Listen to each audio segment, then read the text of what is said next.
word was Jadeveon Clowney in town talking to the Browns face-to-face meeting. We had heard about Jadeveon Clowney. It kind of died down when they signed McKinley. Some people moved on from that.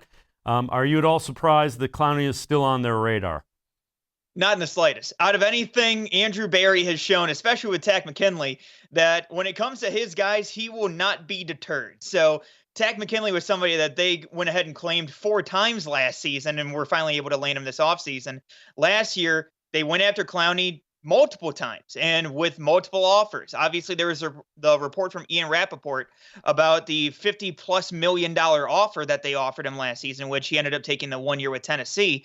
Now, he's probably going to come a little bit cheaper than that. I don't necessarily know if there's going to be a multi-year deal, but it would not shock me if they go ahead and try to put Clowney out opposite of Myles Garrett, mainly because he's that run stuffer that you like to see opposite of Myles that they've really been targeting. You saw that with Olivier Vernon last year as well in the last couple years.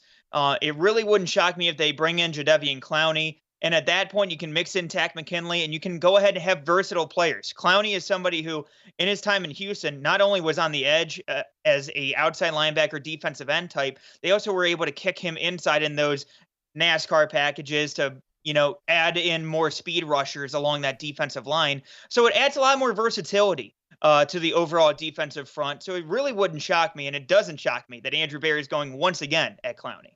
Yeah, the other guy that's still out there, Melvin Ingram, is that somebody you think they're looking at kicking the tires on as well? I think Andrew Berry is looking at everybody and anybody pretty much when it comes to veterans and those defensive upgrades.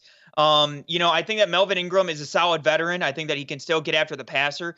And, again, depending on the price, if the price is right, it wouldn't shock me to see them go in on that. And at that point, you can go ahead, bring in another draftee and mix in between him, Takk McKinley. You mix in Ingram. He's that veteran type that you can go ahead and have some of these guys learn under as well. So I really wouldn't be shocked if they would go after Melvin Ingram in addition to Clowney, depending on, the way that the money is going to be for some of these players.